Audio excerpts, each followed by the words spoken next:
Hello, everybody, and welcome to this week's episode of Tales from the Doghouse Separation Anxiety Explained. I am Stacey Bell in the U.S. with Focused Fun. You can find me at focusedfun.net or on Instagram and Facebook at Focused Fun Dogs.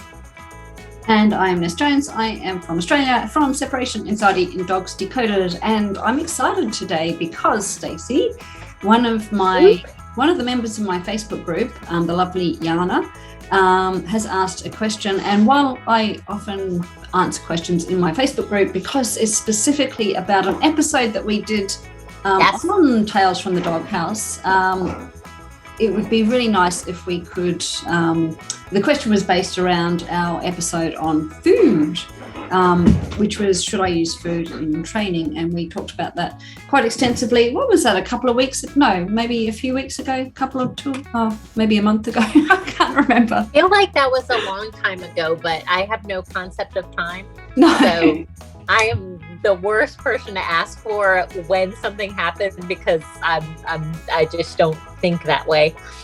But it is a really good question, and it's it's like one big question with a lot of little questions in it. So, Ness, do you have the question pulled up, and we'll just talk about bits of it at a time so that way we can make sure we don't miss anything. Yeah, so Yana has a dog called Sheesh, which she spells S-H-E-E-S-H. And she says he's a semi-feral dog, came to her with separation anxiety issues. And yeah, she's helping him slowly improve. But her question is that, because we were talking about, she said, let's assume we're talking about a dog who is able to eat food when left home alone. So some dogs, as we know, can eat food when they're home alone, and also doesn't have, an association between the food and being left alone because he gets the same type of food in other contexts too. So he's not viewing the food as a negative, because we talked about that, didn't we? About, some dogs join that association, the food comes out, they're left alone, so then suddenly the food becomes scary. So on our episode about food, we discussed how the food isn't effective counter conditioning for home alone time. And do we need to go into counter conditioning again? Because the food, for our other listeners, because the food predicts being left alone and not the other way around. So she asks, what about, go on. No, I just thought, I just want to say a couple of things about that kind of chunk so far. One, if your dog does eat when home alone, that's a good thing to know, because as we'll talk about later, we can use that. Maybe just not in the training, but as usually more as a management type of thing. So that's good to know. What Ness and you see, and I would venture to say most separation anxiety professionals see in their clients coming to them, whenever I ask people, what have you tried so far? One of the things that almost everybody's tried is leaving them with food, right? So because of that, and because they're still coming to us for help, I just want to kind of point that out, and that in itself is a good explanation as to why we don't reach for that first in our home alone training, or helping your dog become more comfortable with home alone, is because it's something that most people have already tried and it hasn't been effective for them. A lot of dogs won't eat though. So, it's good to know, will your dog eat or won't they? And we'll talk about that more. I did want to talk about the counter conditioning just super quickly to catch some folks up if they're new listeners and haven't listened to past episodes. Yeah, and they don't know what counter conditioning is. Yeah. Right. So counter conditioning is just taking a negative stimuli and changing the emotional association with it. So you might see in some places like a positive CER, conditioned emotional response, and that's what we're looking for. Now with home alone stuff, it's a little bit harder to get an actual positive conditioned emotional response. And so a lot of times we're just looking for neutral or lack of anxiety. Okay, so for counter conditioning, what we might want to do is take something that the dog is fearful of, turn the intensity way down. So if they're afraid of a sound, say they're afraid of the sound that your cell phone makes when you get an alert, right? So turn that way, way, way down. So it's less intense. And then when that sound beeps or tones or whatever it does, feed, feed, feed, something really good, and then stop, right? So when we talk about home alone training, the problem there is that frequently you will feed the dog and then they experience the scary thing. For counter conditioning to work properly, it's this, they're exposed to the scary thing at a lower intensity, and then the positive thing starts, right? So a lot of times that's food because it's easy to turn on and off food, but it can be other things. But we won't get into that whole thing. So with home alone training, if you're giving the dog the Kong and then leaving, a lot of times what we'll see is that reverse conditioning to where the Kong is actually predicting the absence. And then the dogs will start not liking the Kong or peanut butter or like whatever you use for the filling. And so you'll start to see things like that.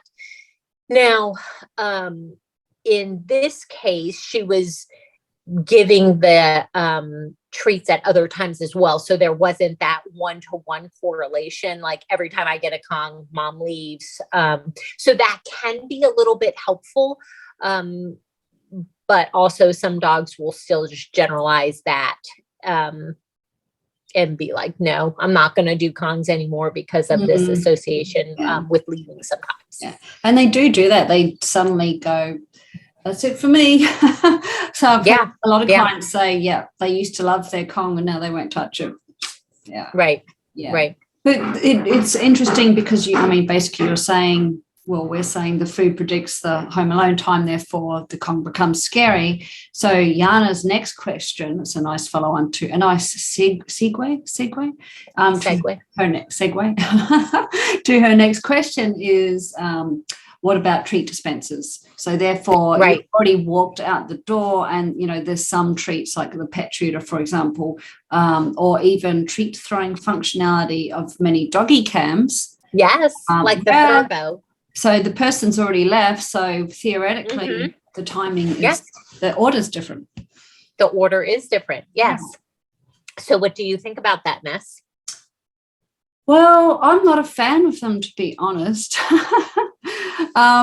It would depend on the context for a start. I mean, if you're using it because the dog is barking or something like that, I don't find them very effective, because if the dog is barking and you say be quiet and dispense a treat and the dog keeps barking, you've undermined, if you're talking through the camera at the dog, I guess is what I'm saying. Yeah. I mean, I can see merit in some ways, but I would be a little bit hesitant, I guess. It could be effective, definitely. I think, again, it also depends on the dog in that respect as well. I don't know. Yeah, I think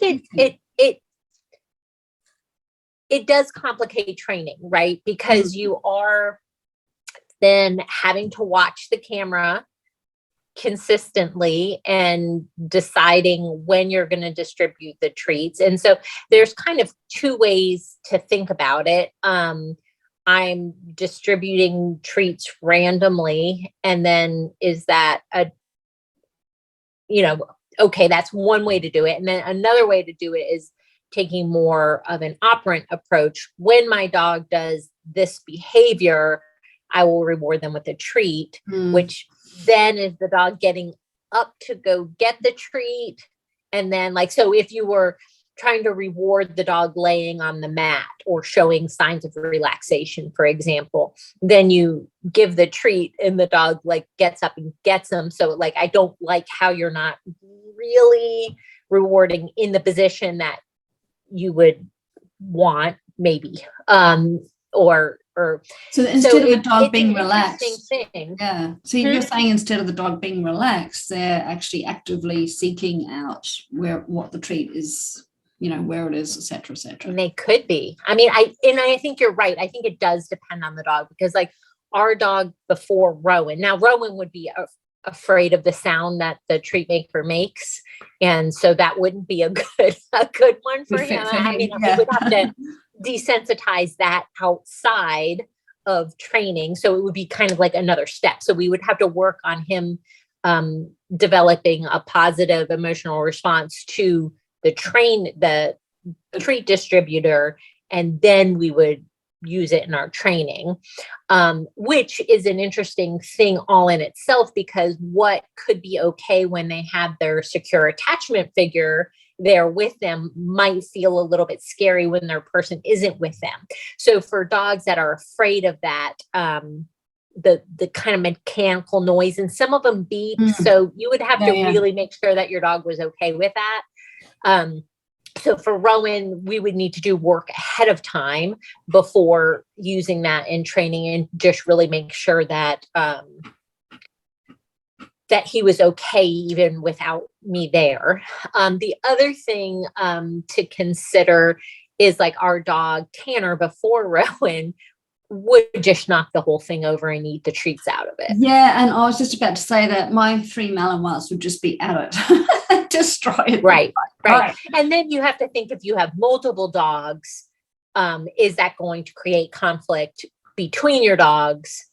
If there's like only like one treat coming out, or even if there are a couple treats coming out, whoever gets there first gets in. So is that going to create conflict or not? Like it just so there's a lot of things to think about there. And that's what I say it complicates training, is because you might have to work, you probably should. I mean, like most people, very few dogs, I would just put it in I wouldn't just put it in a training session. I would always make sure that the dog responded well to it outside the training session.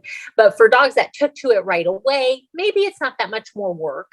But for dogs that weren't okay with it, then it's like this whole other thing that you're working on before you even start the actual departure training. Also,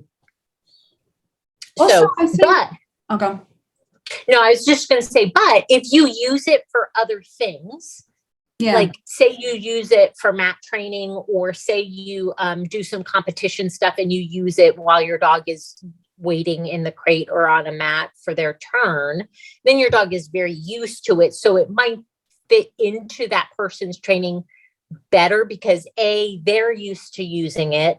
Their dog is used to it. They already have the equipment. So it's not like somebody signs up for a package and then we're like, oh, you have to buy all this other stuff, which can be a rub too, so that is one time, if a client that I had was in that specific scenario, which actually I've never had, I might try that if we weren't making consistent progress in the more traditional not using food method. But it wouldn't be what I reached for first. Yeah. And I think with a treat dispenser with a dog with separation anxiety, and given all the stuff you've just said, let's say in a perfect world, they're used to the dispenser, they've worked with it, blah, blah, blah, blah. When you're doing your home alone time, how do you introduce it? You walk out the door, okay, here's your treat. How often do you use it? Sort of what's your criteria? Do you want your dog to stay on the mat or on their mat, sorry? Or, are you going to just go treat, depending on how long you're out for? Are you out for an hour? Like how often do the treats come? How randomized is it? At what point is it actually detrimental to the training in that sense? Well, one of the things is that a lot of I know there's two treat ones that I know, and I always get their names mixed up. One of them has an app that you can actually go in the app, and I think you have more control over, like the one that I used to have and I really get their names mixed up, so I'm not going to even say. You could Not put the it turbo. on kind of an automatic setting, so it would just give like a treat every 3 or 5 seconds or something like that, right? So I mean, you could do that, and so you're not looking for a specific behavior, you're just rewarding, like kind of like you do with counter conditioning. You're just looking for, you're just giving food to counter condition to change the to a positive emotional response.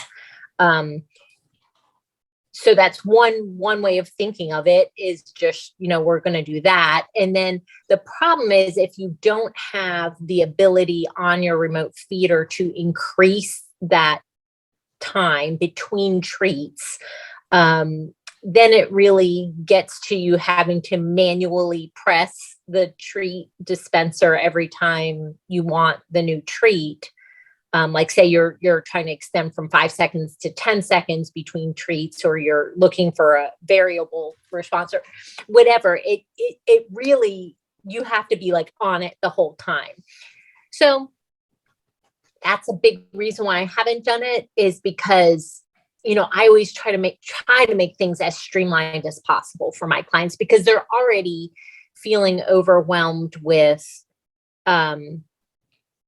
okay, I have to find coverage so I can manage absences. I have to find time to train. I have to get my camera set up. I have to send these recordings. I have to, all of the things, provide enrichment and like all of the things. And so I guess for me, it's a more direct approach to just do the training without the food, than to add the food and then roll it back so you don't have to have the food, like, so extending that the interval between treats. Yeah. But it is like, I think one of her questions was, so when we're doing the home alone training without food, are we doing pure desensitization without counter conditioning? And yes, that's true. We are doing that. And then if we added the food in, then it would be the counter conditioning. Yeah. So she does say, she says, also, you said that the food only helps at the beginning until the dog runs out of food. But isn't that still valuable in situations where the dog has a lot of negative associations? I'm sorry, I'm a bit croaky. Build up with the process of leaving and gets all stressed out as soon as it thinks it's being left alone.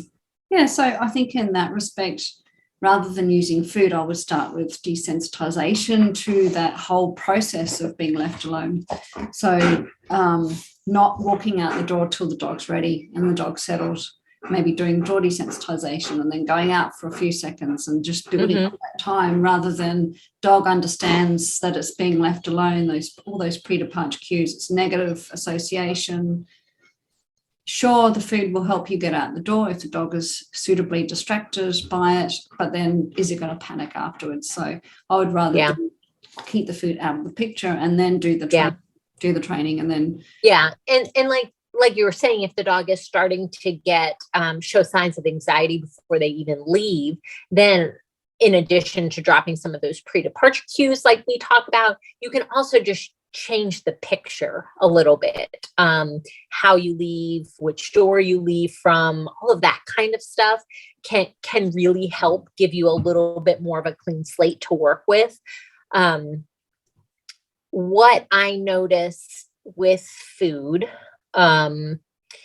is that a lot of times, even dogs who will eat will kind of bolt it down, right? So it's not like your dog chilling out on the dog bed, taking their time with their Kong. It's like more of a frantic feel to it. So that is something that I would encourage people who are using food to watch, is the way that their dog is consuming whatever it is. And like, disclaimer, always make sure that whatever you do leave with your dog is safe for your dog. So we don't want to, have something like that happen. But watch the way that they're eating and if there's a difference between when you're home and when you're not. So I have used food in a couple types of scenarios, but I don't really consider it training as much as more management, right? So Bria, who has been on the show, takes like 40 minutes to eat a Kong, which is miraculous. Like I wish it took my dog 40 minutes to eat her Kong, his Kong. But for Bria, it takes her 40 minutes and it's super, super consistent, right? And she eats it like she would eat it when Megan's home. So there was nothing there. So we use that as a chance for her to run to the grocery store, as a chance for her to go work out, to, like before now, Bria, pretty early on, Bria was okay if she left the door open when she was working in the garden. But, when she wasn't, that was if Bria didn't want to be outside with her, that was a way that Megan could get some time in the garden. So in that case, I'm considering that more like a management technique, because there's no way that Bria could do the 40 minutes if she didn't have the Kong, right? So then we did look at, because we had been moving along in training, and she went to a vet behaviorist to get her medication tweaked. And the vet behaviorist really wanted her to try food. So I'm like, okay, let's try food. Let's just try the food. What does Bria do at home when she finishes her Kong, when you're with her? And we're going to just compare behavior, because Bria was really consistent. Now, what we don't want to do is like a dog that maybe takes 5 minutes one day, 20 minutes another day, 15 minutes another day. Like, it's got to be consistent for you to use it as a management technique to like go somewhere and get something done. Right. So that's one thing. But in this, and also if you're using food and trying to do the gradual departure training, which is the desensitization part, and your dog takes a varied amount of time to finish their Kong, it really will mess with how it appears your dog is doing, right? So if it takes 5 minutes and your dog is okay post Kong consumption for 5 minutes, then that's a 10-minute session.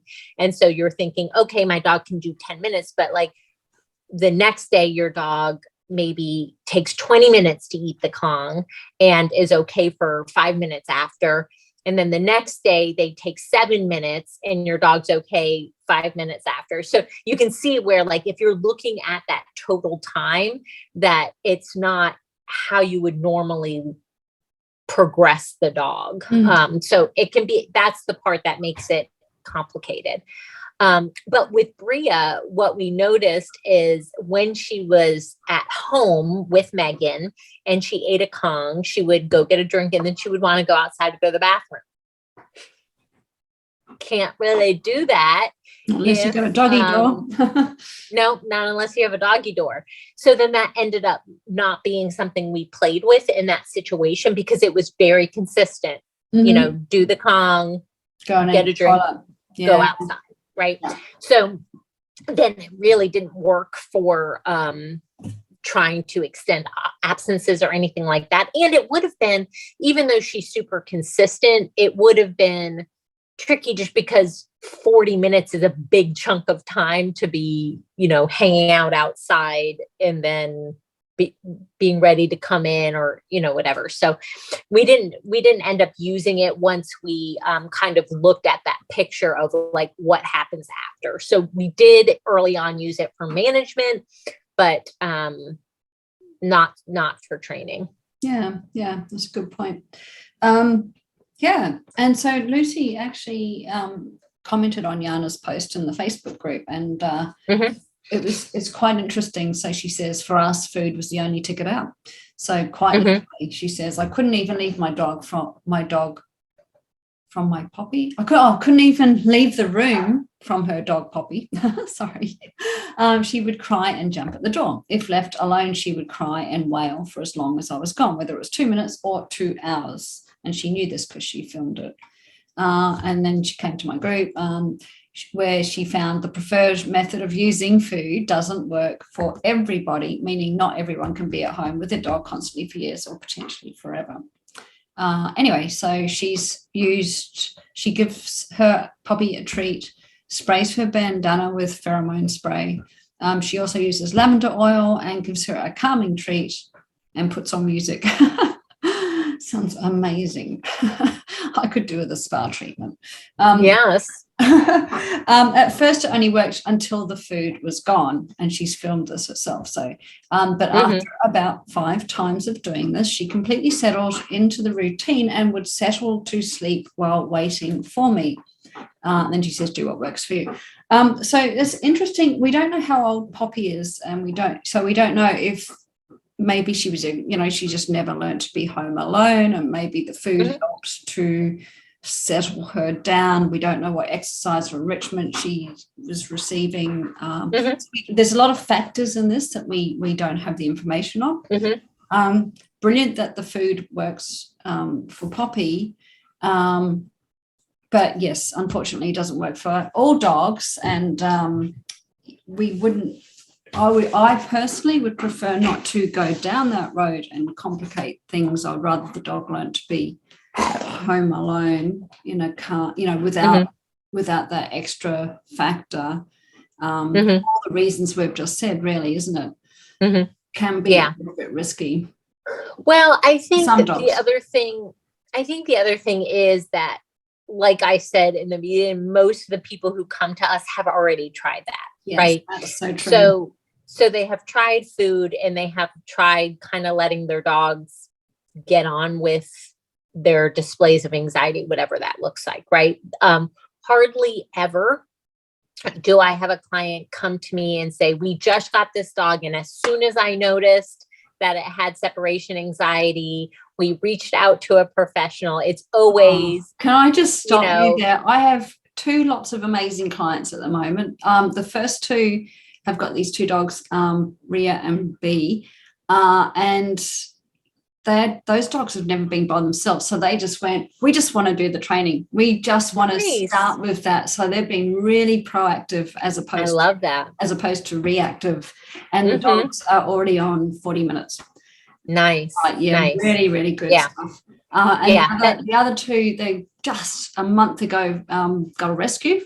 And as soon as the dog's been left alone once, and as soon as they realized there was a problem, they contacted me and they've signed up to a program. So they've done 5 sessions so far. So I love that proactivity. It's really good. Yes, I do too. They're better than reacting. Yeah.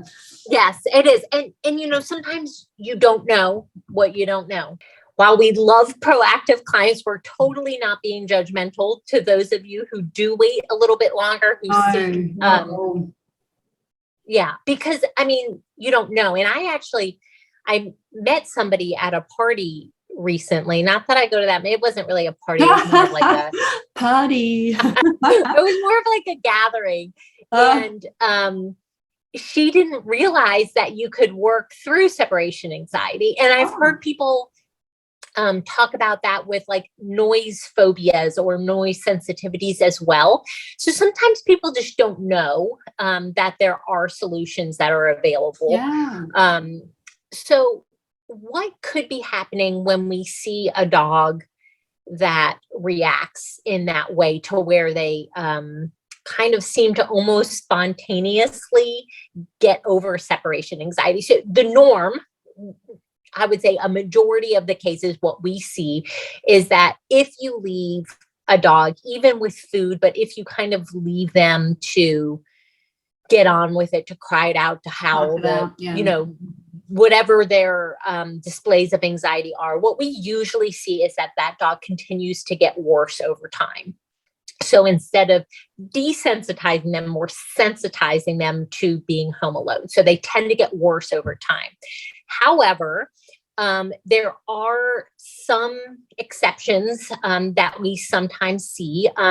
One of them that I sometimes see, but not very often, is like a rescue that is newly rehomed, a rescue dog that's newly rehomed. And it could be that the dog, it was less of a separation anxiety thing and more of a just anxiety thing while the dog is settling in. Yeah. Right. Like the dog hasn't had a chance to settle in properly. So I have seen that sometimes. Another possible thing there that could be happening with some dogs is that so when we're desensitizing a dog to a scary thing, you can use gradual exposure, which is what we use. It's a very gentle process. We're keeping the dogs below threshold and just stretching that time a little bit at a time, a little bit each session, so that the time that they're comfortable is growing. The other side of that is flooding. So we're taking the full intensity of that scary thing and exposing the dog to that. And with flooding, just to draw a water-based analogy, since we're talking about flooding, it's literally throwing the dog in the deep end. So if you've or let's say you've got somebody that can't swim, and instead of like gradually introducing them to the water, and there's a little bit of depth, and then it's getting deeper and deeper, and nice smooth, gradually building their confidence and all that, you're literally taking them out into the ocean and chucking them in the water where it's completely over their head, and it's kind of sink or swim, isn't it? It really, it's exactly sink or oh my gosh, sink or swim. Sink or swim. That's a tongue twister for me. And so that can really backfire, right? So flooding can work. Dogs can get to the other side and be okay from a flooding type of situation, but it's very risky because they also could be super traumatized by being thrown in the deep end and, never really take to swimming. Yeah, never get in the water ever again. Exactly. So, so that is not a method that I would walk alongside somebody or recommend somebody doing just because of the risk. Yeah. And I mean, in Poppy's example, that may not be the case, that the dog was flooded, as we don't have enough information. But sorry about my dogs barking. But yes, so we don't want to go down that road. And as you said, I think it's really, really important to note that by the time our clients have got to us, they have tried the food route and said it didn't work. We've tried the Kong, it didn't work. Either my dog won't eat it, or it eats it and then it panics. Or we've tried the let them bark it out and they'll get over it, because that's what everybody tells you when you've got a dog with separation anxiety. Yep. And that didn't work. And what we see is the behavior, whatever that is for that dog, will start earlier, and it could also become more frantic as well. So so I'm happy for Poppy and Lucy. That's brilliant. But yeah, for generally for most dogs, and certainly for our clients, they've tried that and it didn't work. But as Lucy says, do what works. So yeah. And she's right. She says there's a lot of guidance and advice out there. What's important, there really is, works for you and your puppy. Yes, touching on a lot of advice out there. Just be careful where you're getting your advice from. There's some dreadful trainers out there that have no idea how to fix separation anxiety. They're not certified. They haven't specialized in it, and they will give you some dog awful advice. Yes. I don't know. So I've had clients that have had some dreadful advice. Yeah, me too. So always do that gut check, right? Like, so if you go to a trainer and they say, this, and I would always recommend interviewing a trainer before you sign up for their package. So, if you have questions like what does the program entail? Like, so many of my clients have had those bad experiences. They didn't know what they were signing up for, right? They didn't realize it involved putting a shock collar on their dog when they first signed up for the program. So just asking, like, what does the training look like? What happens if my dog does go over a threshold? And so really just making sure you have a full picture. And if something doesn't feel right to you, don't sign up. Don't sign up. Can I tell you about Billy? I know when we first started this podcast, oh my goodness, was that 3 years ago? 2 and a bit years ago? Anyway, I have talked about Billy in the past, but I know we've got a lot of new listeners and viewers on YouTube. And I'd like to recap the story of Billy, if you've got a sec. So, yeah, go for it. Billy had the most amazing life. So, but when his mum left him alone, she'd come back and she said it was like he had been for a swim. He was so wet with he was panicked, blah, blah, blah, blah. Just horrible. She'd tried everything, calming chews, music, pheromone sprays, thunder jackets, all the stuff that you're told to all the things. Mark it out. Yep. Food, blah, blah, blah. But she found a trainer in her area, and he gave us some suggestions. Billy's life before this trainer was, he went for a couple of walks, he went to the park, he went to the beach, he went for doggy play dates, he had obedience training and exercise and enrichment, just the best life ever. The only problem with him was he had separation anxiety. And this trainer came along and said, right, this is how we're going to cure his separation anxiety. We are going to, this is an indoor dog, by the way, not an outdoor dog. He's not going to live in the house any longer. He's going to be put in a crate in the backyard. And he is not to have any walks. He is not to have any play dates. He's not to go to the beach. He's not to go to the park. Billy was raw fed. He's not to have his raw food anymore. We're going to get a bowl. Oh, you're not allowed to talk to him or acknowledge his existence whatsoever. You're going to get a bowl of kibble. You're going to chuck it. You're going to put it outside the crate so he can smell it, but he can't access it. And you're not to feed that dog until I tell you to. What? Yeah, that was his cure for separation anxiety. Yeah. Wow. And we know that would have made it a zillion times worse. A zillion times worse. Yeah. Yeah. Wow. She actually went as far as buying the crate, and then she went, oh my God, what am I doing? This is years ago. Oh, and she contacted me. She found me on I think it was a doodle, some sort of doodle Facebook group or something. Somebody recommended me. Yeah. Oh wow. I'm so glad she stopped and reevaluated and then found you, because that would have been really traumatic, huh? For both of them, Oh my goodness, yeah. Oh, awful. Yeah. Anyway, I just thought I'd share that, because we're talking about some of the advice out there. If you need help with separation anxiety, reach out to a certified separation anxiety specialist who actually understands the intricacies of the training, and will give you gradual exposure, therapy plan and desensitization, and a structured plan that you no longer have to think about what you are doing. Because that's the other thing, isn't it, Stacey? People are like, really is. I kind of get the training. I know it's desensitization, but I don't really know the next step. Right. And that being in that place of not knowing what to do is really unsettling.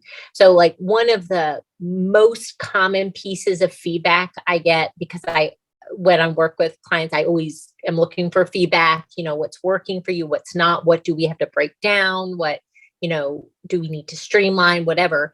But one of the biggest pieces of feedback I get from my clients is I feel so hopeful now. Yeah. And that's huge. That's a really huge thing, especially with such an emotional, being in such an emotional place frequently before starting. A lot of people are, go from overwhelmed and flustered and stressed to feeling hopeful. And that's a big thing. Just when we're looking at the pet parent's emotional health. So I guess if I'm going to bottom line it, if I had a client in that category of used to using the feeder for other things, both the client and the dog, and they really wanted to use it, I wouldn't say no. We would have a discussion about it. But from what we do regularly and trying to always make the process as simple and straightforward as possible for our clients, that would not be the first thing I reached for. Yeah, same. Yeah. Unless it does work as, you just need a window and it works as a management tool, but you need that data beforehand before using it, whether it's right. Yeah, for sure. Yeah. Talking about emotional connection with your dog, I'm actually a guest speaker on a summit that's coming up. It's called Canine Connection, and it's all about emotionally connecting with your dog. And I'm talking about the emotion. Sorry, I don't know. I'm so choky today. It's all about my talk anyway is about connecting with your anxious dog. So nice. Yeah. So, but there's a lot of other talks on there about, the same sort of, kind of a theme, connecting with your dog on an emotional healing level. So, if anybody doesn't know how to access it, I'll put the link in the show notes. Yeah, definitely. Let's do that. Yeah, cool. All right. So, Yana, I hope that answers your question. Let me know if not. Hopefully we've covered everything and it's clear and you've got some clarity around it. All right. Thanks everybody for joining us today. We'll see you next time. Yeah. And again, if you need help, reach out to one of us because we are certified in separation anxiety. So don't go and find a trainer like Billy's did. Yeah. Cool. Don't do that. Don't do that thing. All right. See you. All right. Bye.